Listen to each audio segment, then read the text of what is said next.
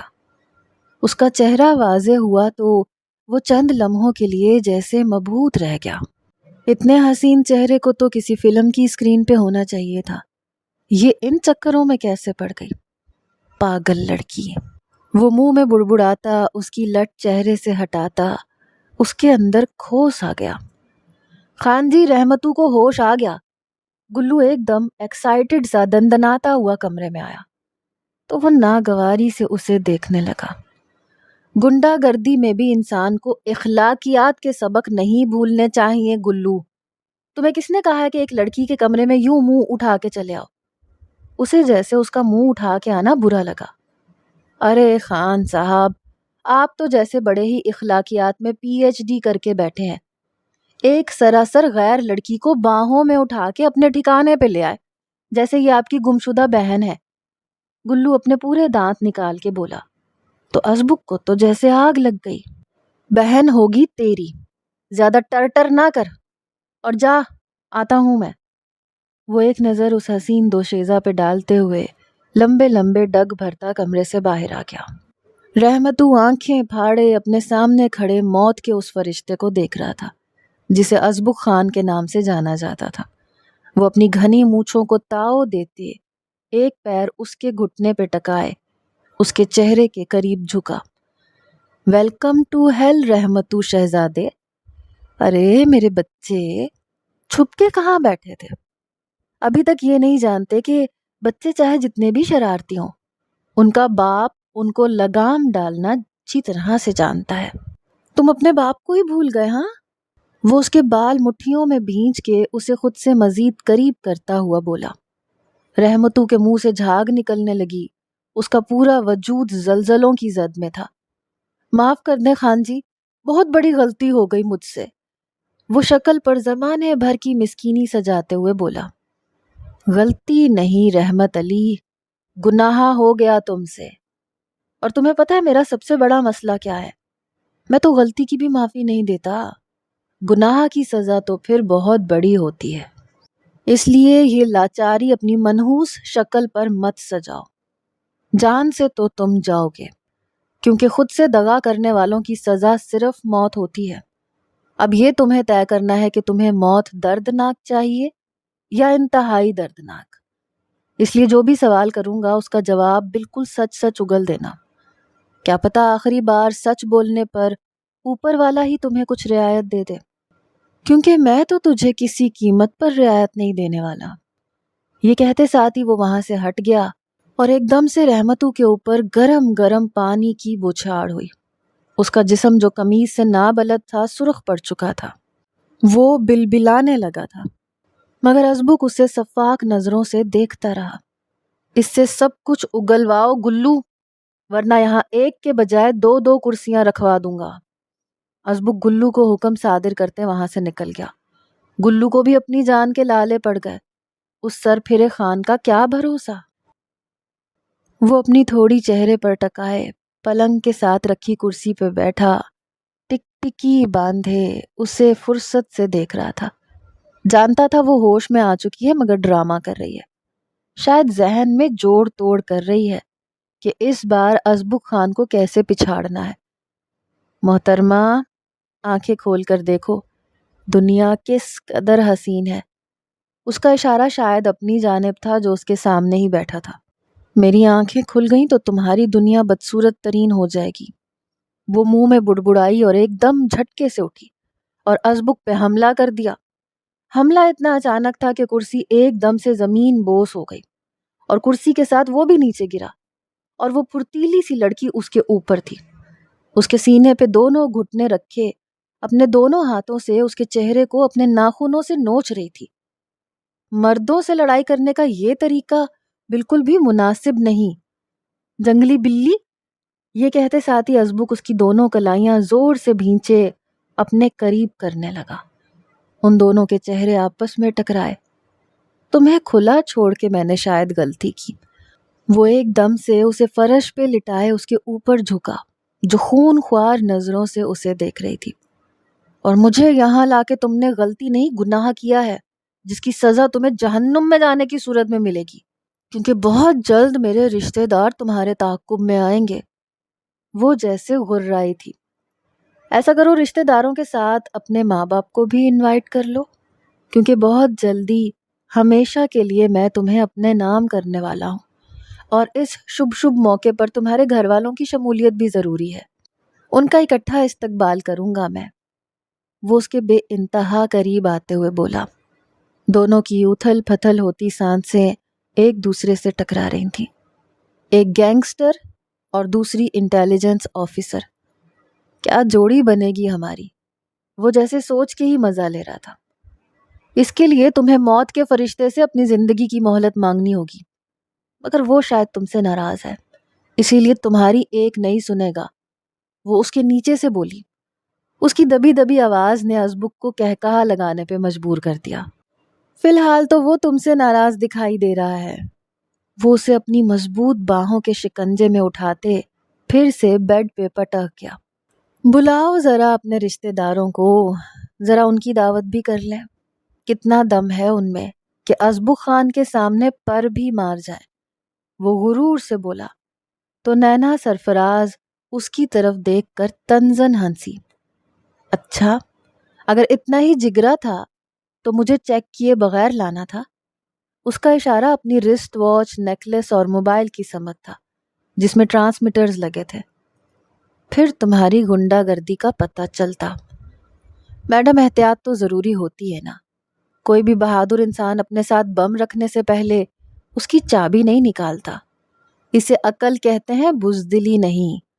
وہ اپنی مونچھوں کو تاؤ دیتا بولا۔ دیکھتے ہیں تم کب تک اس بم سے بچتے ہو مسٹر ڈان۔ وہ تنزن بولی۔ ویسے تمہارے پاس موقع تھا اس مجرم کو اچکنے کا، تو پھر مجھے ساتھ کیوں لے کر آئے؟ کیا ڈر نہیں لگتا ہم پولیس والوں سے؟ نینا وہ سوال کر گئی جو اسے سب سے پہلے پوچھنا تھا۔ وہ واقعی جاننا چاہتی تھی کہ بھلا کون گنڈا پولیس والوں کو اپنے خفیہ ٹھکانے پہ لاتا ہے۔ یہ تو آ بیل مجھے مار والی بات ہوئی۔ ازبک کچھ پل مبہوت سا اس کھڑی ناک والی مغرور لڑکی کو دیکھے گیا۔ دل آ گیا تھا تم پہ، اس لیے ساتھ لے آیا۔ وہ اس کے چہرے کے قریب اپنا چہرہ کیے بولا۔ تو تم نے اپنے سینے میں آگ بھرنے کی ٹھان لی ہے مسٹر ڈان۔ اب دیکھو کیا حشر کرتی ہوں تمہارا۔ وہ بھی اس کی آنکھوں میں دیکھتے ہوئے پھنکارتے ہوئے بولی۔ آگ سے کھیلنا تو میرا بچپن کا مشغلہ ہے مس نینا سرفراز، مگر میں یقین سے کہتا ہوں کہ یہ کھیل بہت دلچسپ بننے والا ہے۔ ازبک خان نے اسے اس کے نام سے پکارا۔ وہ چونکی نہیں تھی کیونکہ وہ جانتی تھی کہ اس کے گلے میں موجود کارڈ، جو کہ اب اس کے پاس نہیں تھا، وہاں سے وہ تمام معلومات لے چکا ہے۔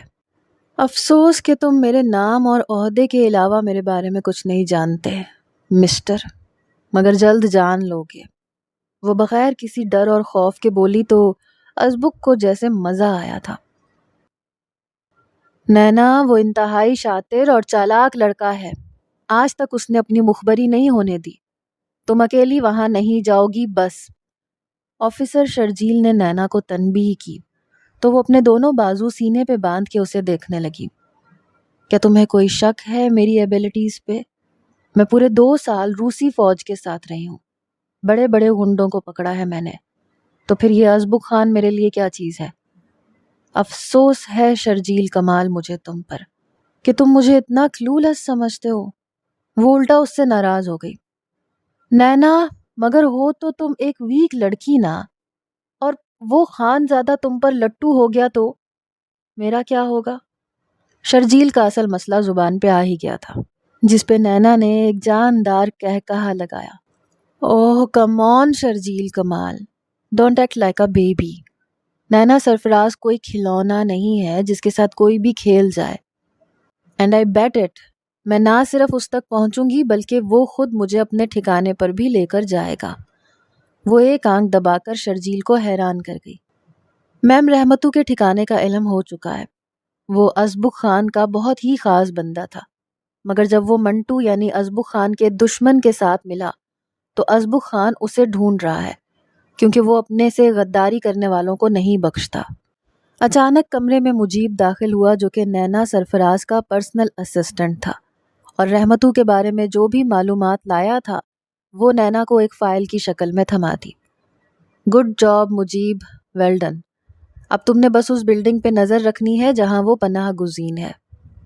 جیسے ہی وہاں ازبک کے بندوں کے آنے کی اطلاعات ملیں تو مجھے گرین سگنل دے دینا، میں پولیس کو لے کے وہاں پہنچ جاؤں گی۔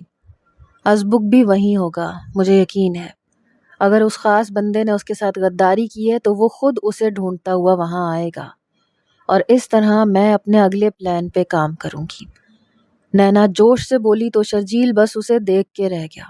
وہ ایسی ہی تھی، مشکل سے مشکل کیس کو لینے والی، جو پولیس کے ہاتھ سے نکل جاتا تھا۔ میں بھی تمہارے ساتھ جاؤں گا نینا، ہم مل کر اسے پکڑیں گے۔ شرجیل نے ایک آخری کوشش کی۔ کم آن شرجیل، تم یا کوئی اور گیا تو سارا پلان بگڑ جائے گا۔ تمہیں کیا پتا، میں نے پورا 1 ماہ لگایا ہے کہ کہیں سے ازبک خان کا کلو مل جائے، اور رحمتوں کی شکل میں اگر کلو ہاتھ آ گیا ہے تو تم رنگ میں بھنگ نہ ڈالو۔ ویسے بھی اس کیس کی انچارج میں ہوں، سر لطیف نے مجھے یہ کام سونپا ہے۔ اگر تم وہاں جاؤ گے تو ہم اسے پکڑ لیں گے، مگر اس کے ٹھکانے تک کیسے پہنچیں گے؟ اسے پکڑ کے کیا ملے گا؟ اس کے خلاف کوئی ثبوت نہیں ہے، وہ اگلے دن جیل سے باہر ہوگا۔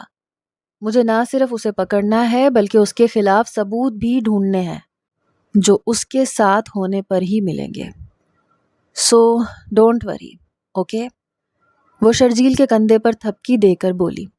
جانتی تھی کہ وہ اس کے متعلق کس قدر پوزیسو ہے، مگر پروفیشنلزم میں جذبات نہیں دیکھے جاتے، بس اپنے ٹارگٹ پہ نظر رکھی جاتی ہے۔ تم آگ سے کھیل رہی ہو نینا، آگ میں کود رہی ہو۔ وہ بہت سائیکو بندہ ہے۔ سر لطیف جو اس ادارے کے ہیڈ ہیں وہ تک اس سے خار کھاتے ہیں۔ نہ جانے کتنے ملکوں کے ڈانس کے ساتھ اس کے روابط ہیں۔ وہ ان کے ساتھ ڈیل کرتا ہے اور کبھی بھی پکڑا نہیں گیا، کبھی اس کے خلاف کوئی ثبوت نہیں مل سکا۔ ہمیشہ وہ پولیس کی ریڈ کرنے سے پہلے ہر چیز کلین کر دیتا ہے۔ کین یو امیجن کہ ایسے بندے کے ٹھکانے پہ جاؤ گی تم اکیلی؟ میں کیسے ڈھونڈوں گا تمہیں، بولو؟ وہ جیسے پھٹ پڑا۔ تم مجھے اس سے ڈھونڈو گے شرجیل۔ اس نے اپنے نیکلیس کی جانب اشارہ کیا، جس کے لاکٹ میں ایک میٹل کا دل بنا تھا، جو باہر سے یوں معلوم ہوتا تھا جیسے سیل بند ہے، مگر اس کے اندر ایک ٹرانسمیٹر فٹ تھا۔ یہ میرے ساتھ جائے گا، اور اگلے 72 گھنٹوں میں اگر میری کوئی اطلاع نہ ملی تو تم وہاں پولیس کو لے کے پہنچ جانا۔ میں کسی بھی طرح تم تک پیغام پہنچانے کی کوشش کروں گی، بس تم تیار رہنا۔ اس مسٹر امپاسبل کو نینا سرفراز پکڑ کے دکھائے گی، وہ ایک ادا سے بولی۔ اور اگر یہ نیکلس اس نے کہیں ضائع کر دیا تو وہ اتنا پاگل نہیں ہوگا کہ اسے علم نہ ہو سکے۔ شرجیل کو جیسے ذرا بھی تسلی نہیں ہوئی۔ تم نے وہ کہاوت تو سنی ہوگی، نظر کا دھوکہ۔ ہاں سنی ہے، مگر اس کہاوت کا اس کیس سے کیا لینا دینا؟ وہ کنفیوز ہوا تھا۔ بہت گہرا تعلق ہے میری جان، تم جان جاؤ گے، بس تیار رہنا۔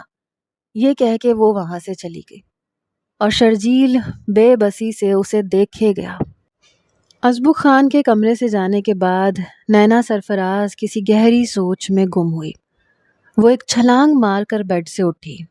کمرہ چھوٹا تھا، یوں معلوم ہوتا تھا جیسے وہ ٹھکانہ آبادی سے کافی دور ہے۔ ارد گرد کی فضا حبس زدہ تھی، جیسے گدلے پانی کی مہک پھیلی ہو۔ اس نے آنکھیں بند کر کے سانس اندر کھینچی۔ ایک دم سے دماغ میں جھماکا ہوا۔ تو کیا وہ کراچی کے ساحل سمندر کے آس پاس تھی؟ وہ اسے اپنے ٹھکانے پر لایا تھا یا کہیں اور؟ وہ جان نہ پائی۔ کمرے میں ایک روشن دان تھا، ایک اٹیچ واش روم تھا۔ واش روم کے اندر کوئی کھڑکی نہیں تھی جو باہر کی جانب کھلتی ہو۔ وہ ہر چیز کا باریک بینی سے جائزہ لے رہی تھی۔ نیکلس تو وہ واقعی گنوا چکی تھی، مگر نیکلس تو محض ایک دھوکہ تھا جو ازبک کو دیا گیا تھا۔ اصل ٹرانسمیٹر تو کہیں اور تھا، جس کی ازبک خان کے فرشتوں کو بھی خبر نہ تھی۔ اسے لگا تھا کہ ازبک خان کوئی 40-45 سال کا ہوگا، کیونکہ جس طرح وہ ہر کام صفائی سے کرتا تھا اس کے لیے بہت ایکسپیرینس کی ضرورت ہوتی ہے۔ جو عمر کے ساتھ ہی آتا ہے، مگر وہ بمشکل 30-35 سال کا تھا۔ لمبے گھنگریالے بال جو شانوں تک آتے تھے، انہیں پونی میں مقید رکھتا تھا۔ بڑی بڑی مونچھیں، مگر چہرہ انتہائی پرکشش، جاذب نظر تھا، کسی کا بھی دل مٹھی میں کر لینے والا۔ ایک پروقار سا تاثر اس کی ذات کے ساتھ نتھی تھا، پازیٹیو قسم کی وائبز لیے، مگر تھا تو وہ گنڈا ہی، چاہے اپنے آپ کو کتنا بھی باوقار بنا لے۔ اس کے جرم کی سیاہی اس کی ذات سے کبھی نہیں مٹنی تھی۔ نینا سرفراز اس کے متعلق سوچتے گہرا سانس بھر گئی۔ وہ اپنے اگلے پلان پہ سوچنے لگی تھی جس پر اسے عمل کرنا تھا۔ گلو ابھی تک تم سے اگلوایا نہیں گیا، کسی کام کے نہیں ہو تم، مجھے تو کھجلی ہو رہی ہے ہاتھوں میں، کیوں نہ رحمتوں کے ساتھ تیرا بھی صفایا کر دوں۔ وہ ایک دم دھاڑ سے دوسرے کمرے میں آیا جو کافی کھلا اور بڑا تھا۔ جا بجا ڈرم رکھے تھے اور بوریوں میں کچھ بھرا ہوا تھا۔ ٹوٹے پھوٹے فرش کے بیچوں بیچ رحمتوں کرسی پہ بیٹھا تھا، جسم پہ کپڑوں کے نام پہ بس ایک لنگوٹ تھا۔ اس کی حالت پتلی ہو گئی تھی ازبک خان کو دیکھ کر۔ ازبک اپنی مونچھوں کو تاؤ دیتا اس کے قریب بڑھا اور اپنی پسٹل نکالی اور جیب میں ہاتھ ڈالا، ایک گولی نکالی اور اس میں بھرنے لگا۔ نظر ایک لمحے کے لیے بھی رحمتوں سے نہیں ہٹی تھی۔ 6 خانوں والی پسٹل میں ایک گولی بھری، 5 خانے خالی چھوڑے اور پھر اسے بند کر کے رحمتوں کی کن پٹی پہ رکھ دیا۔ میں تم سے کچھ سوال کروں گا رحمتوں، ٹریگر صرف اسی جواب پہ چلے گا جو غلط ہوگا۔ اب دیکھتے ہیں کہ کھیل جلدی ختم ہوگا یا دیر سے۔ مجھے یہ گیم کھیلنے میں بہت مزہ آتا ہے۔ جب ٹریگر دبتا ہے، مجرم کی حالت دیکھنے والی ہوتی ہے۔ اب دیکھتے ہیں تمہارے کیس میں کیا ہوتا ہے، گولی پہلی بار دبانے پہ چلے گی یا چھٹی بار۔ سوال نمبر 1، کیا تم نے منٹو کو اس جگہ کے بارے میں بتا رکھا ہے جہاں ہم مال پہنچاتے ہیں؟ اس نے سب سے اہم سوال کیا۔ سوچ کر جواب دینا، کیونکہ استاد کو ہر جواب معلوم ہوتا ہے، اس لیے کوئی چالاکی نہیں، بس تمہاری ذہانت کا امتحان لینا چاہتا ہوں۔ رحمتوں تھر تھر کانپنے لگا تھا۔ یہ وہ ازبک خان تھا جو کبھی اس کا جگری یار ہوا کرتا تھا، مگر پھر قسمت نے ایسا پلٹا کھایا، ایسا کھیل کھیلا کہ وہ اس کی مخالف پارٹی میں چلا گیا۔ اور ازبک خان کو یہی وجہ جاننی تھی کیونکہ آج بھی رحمتوں کی آنکھیں اسے غدار نہیں لگتی تھیں۔ وہ ان مہربان آنکھوں کو پہچانتا تھا۔ اس نے کبھی ایسے دوست نہیں بنائے تھے جو اسے دھوکہ دے دیتے، مگر کچھ تو تھا جو وہ چھپا رہا تھا، اور یہی اسے جاننا تھا۔ ازبک پلیز مجھے مار دو مگر کچھ بھی سوال نہ کرو، مجھے مشکل میں مت ڈالو، میں مرنا چاہتا ہوں۔ وہ اس سے التجا کرنے لگا۔ ازبک خان نے غصے سے ٹریگر دبا دیا۔ رحمتوں نے زور سے اپنی آنکھیں میچ لی، مگر پھر کھول لی کیونکہ گولی نہیں چلی تھی۔ تم اچھی طرح سے جانتے ہو مجھے صرف سوالوں کے جواب چاہیے، تمہاری التجا سننے کا وقت نہیں ہے۔ تمہیں کب مارنا ہے، کیسے مارنا ہے، اس کا فیصلہ میں کروں گا۔ تم صرف وہ بتاؤ جو میں تم سے پوچھ رہا ہوں۔ سوال نمبر 2، تمہاری کون سی کمزوری ہے جو منٹو کے ہتھے لگی، جس کا فائدہ اٹھا کے اس نے تمہیں میرے خلاف کیا؟ مجھے سچ سننا ہے، وضاحت نہیں۔ ازبک مت کرو یہ پلیز۔ وہ روحان سا ہوا تھا۔ ازبک کی غصے کے مارے رگیں تن گئی۔ وہ جانتا تھا رحمتوں بڑا پکا ہے، مر جائے گا مگر بتائے گا نہیں، اور اسے صرف سچ جاننا تھا۔ ایک بار پھر سے ٹریگر دبایا۔ اس بار رحمتوں بالکل نارمل بیٹھا رہا۔ اس کے اعصاب واقعی مضبوط تھے، مگر شیرو، گلو اور باقی سب کے حواس جواب دینے لگے تھے۔ رحمتوں ان کا بھی جگری یار ہوا کرتا تھا، اس کی یہ حالت دیکھی نہیں جا رہی تھی ان سے، مگر ازبک کو تو ایسے کھیل کھیلنے میں مزہ آتا تھا، سو وہ مزے لے رہا تھا۔ آخری سوال رحمتوں، ایک آخری سوال یہ پوچھوں گا اور مجھے یقین ہے کہ اس بار گولی چلے گی، اس لیے ذرا سی غلطی تمہیں موت کے منہ میں لے جائے گی۔ زندگی جیسی بیش قیمت چیز صرف ایک بار ہی ملتی ہے، بار بار نہیں۔ تم تو مر جاؤ گے، مگر تمہارے اس 6 سال کے بیٹے کا کیا بنے گا جو ہسپتال میں کینسر سے لڑ رہا ہے؟ ہاں؟ ازبک نے واقعی اب اس کی دکھتی رگ دبائی تھی۔ رحمتو نے ایک دم اپنی آنکھیں زور سے مینچ لیں، آنسو ٹوٹ کر اس کی آنکھوں سے گرنے لگے۔ ازبک اسے ایسے ہی سرد نظروں سے دیکھ رہا تھا، مگر شیرو، گلو اور باقی غنڈوں کا ضبط جیسے جواب دے چکا تھا۔ وہ بھی اس کے ساتھ رونے لگے۔ جس جس کو اس پہ ترس آ رہا ہے وہ یہاں سے جا سکتا ہے، ازبک ایسے ہی سرد لہجے میں بولا۔ آخری سوال رحمتو، اور کام تمام۔ تمہیں منٹو تک کون لے کر گیا تھا؟ مجھے اس شخص کے بارے میں جاننا ہے جس نے تمہیں غداری پہ اکسایا۔ صرف اس کا نام لو اور میں تمہیں آزاد کر دوں گا، یہ ازبک خان کا وعدہ ہے تم سے۔ ماحول میں ایک دم سے خاموشی چھا گئی۔ رحمتو بے بسی سے اس کی جانب دیکھنے لگا۔ اس کی کن پٹی سے پسینے کے قطرے نیچے گرنے لگے، مگر وہ خاموش رہا، کیونکہ اس نے طے کر لیا تھا کہ سچائی کبھی نہیں بتائے گا، اپنا بیٹا قربان کر دے گا۔ میں نے اسے راہ دکھائی تھی، میں نینا سرفراز، خفیہ انٹیلیجنس ایجنٹ۔ جو بھی سوال کرنا ہے مجھ سے کرو۔ ایک دم سے اس کے عقب سے آواز آئی۔ جہاں رحمتو کا منہ کھل گیا وہیں ازبک ایک دم سے پیچھے پلٹ کر ہٹا، بے یقین نظروں سے اسے دیکھا۔ وہ اپنے سینے پر دونوں ہاتھ باندھے کھڑی تھی۔ اس کرسی پر رحمتو کو نہیں، مجھے بٹھاؤ، پھر دیکھنا کھیل کتنا دلچسپ بنتا ہے، وہ اس کو چیلنج کرنے والے انداز میں بولی۔ ازبک قدم قدم اس کی جانب چلنے لگا۔ دماغ اور دل میں عجیب سی جنگ چھڑی تھی۔ وہ نازک سی لڑکی جو اندر سے فولاد تھی اور ازبک کو جلا کر راکھ کر دینے کی طاقت رکھتی تھی۔ اسے یہاں لانا واقعی کسی خطرے سے خالی نہیں تھا، مگر اب تو وہ اس بات میں بھی شک میں مبتلا تھا کہ واقعی وہ اسے یہاں لایا تھا۔ تم بالکل ٹھیک سوچ رہے ہو ازبک خان، کیونکہ مجھے یہاں تم اپنی مرضی سے نہیں لائے، بلکہ میں خود اپنی مرضی سے آئی ہوں۔ وہ اپنے سینے پر انگلی رکھتے بولی تو ازبک نے بے اختیار کہا لگایا، ارے یہ تو اور بھی اچھا ہو گیا نینا کہ تم میری دنیا میں خود چل کے آئی ہو۔ اب ظاہر ہے کچھ دن تو مجھے مہمان نوازی کے دو گی نا۔ وہ معنی خیز نظروں سے اسے دیکھتا ہوا بولا۔ پہلے تم وعدہ کرو ازبک خان کہ مجھے اپنی اس خوبصورت اور پراسرار دنیا کی سیر کرواؤ گے۔ وہ بالکل اچھے دوستوں کی طرح بولی۔ ان کی یہ باتیں ازبک خان کے پنٹروں کو حواس باختہ کرنے کو کافی تھی۔ ازبک نے اپنی جان تو خطرے میں ڈالی ہی تھی، ساتھ انہیں بھی لے ڈوبے گا۔ نہ صرف سیر کرواؤں گا بلکہ تمہیں اس دنیا کا حصہ بھی بناؤں گا، ہمیشہ کے لیے۔ یہ ازبک خان کا تم سے وعدہ ہے؟ وہ اس کے مزید قریب آ کر سرگوشی میں بولا تو پہلی بار نینا کو اس سے خوف محسوس ہوا تھا۔ شرجیل کی باتیں اس کے کانوں میں گونجنے لگی۔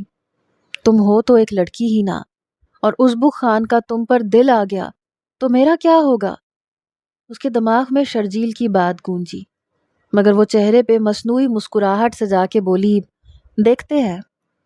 کراچی کا ساحل سمندر رات کے اس وقت بہت سارے اسرار لیے ہوئے تھا، اور بہت سارے اسرار تو اس ساحل کی پٹی پر چلنے والے ان دونوں لوگوں کی آنکھوں میں بھی چھپے تھے، جو شاید سمندر سے بھی گہرے تھے۔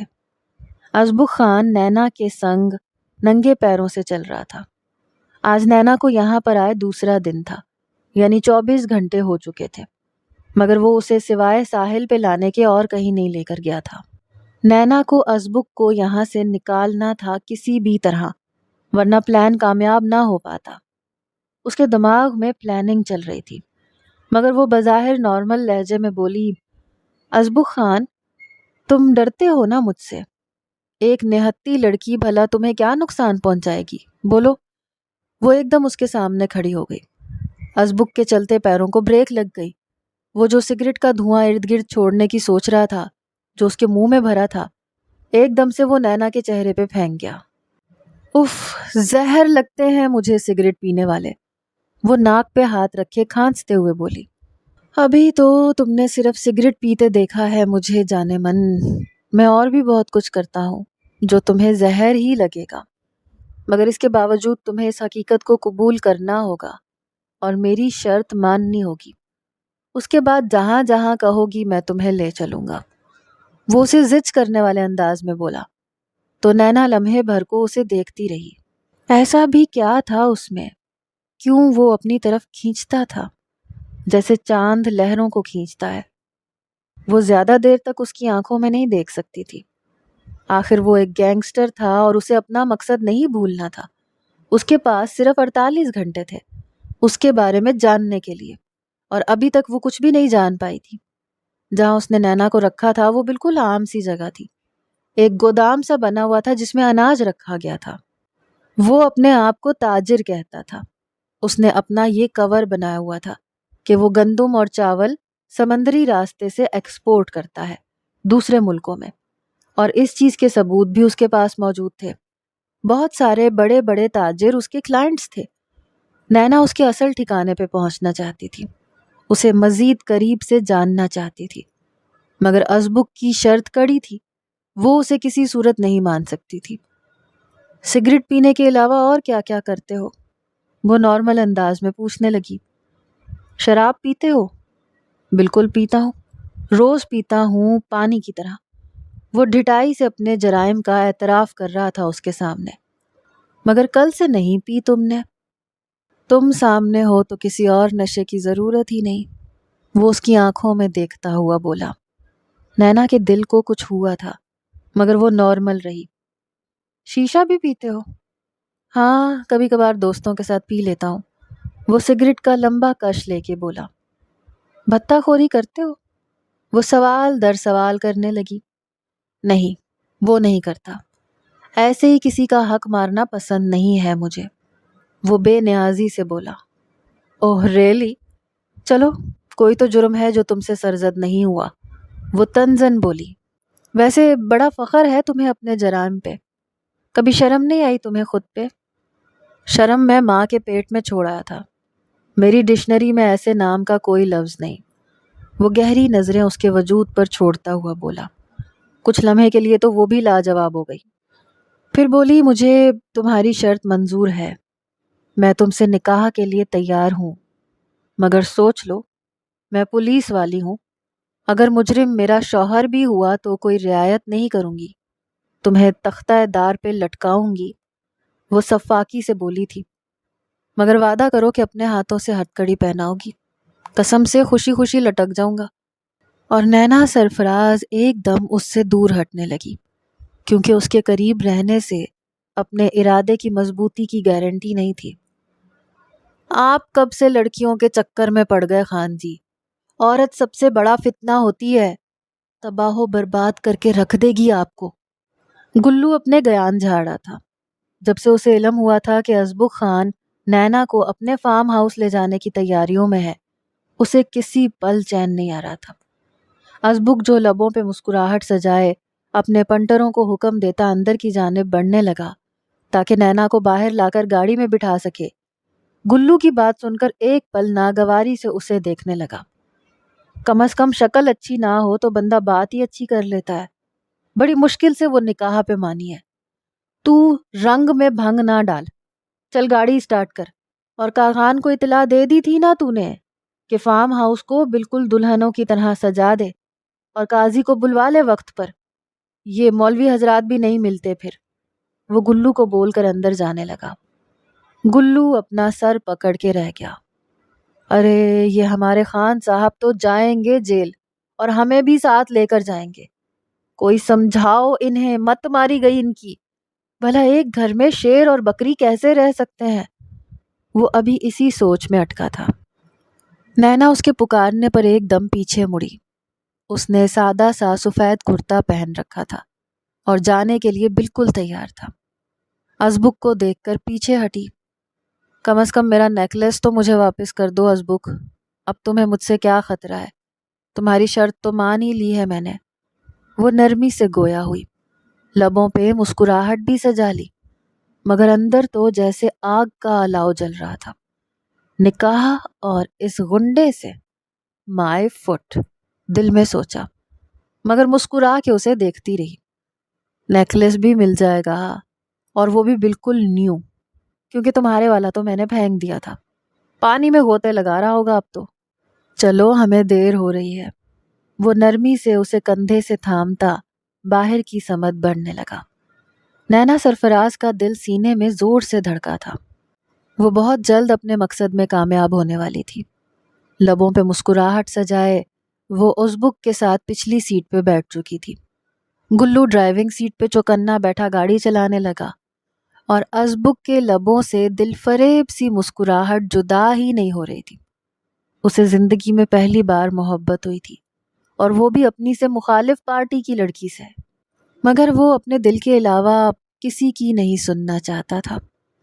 مگر شاید وہ یہ بھول چکا تھا کہ سب سے زیادہ خوار انسان اسی دل کے ہاتھوں ہی تو ہوتا ہے۔ ازبک کی خواری کی ابتدا بس ہونے والی تھی۔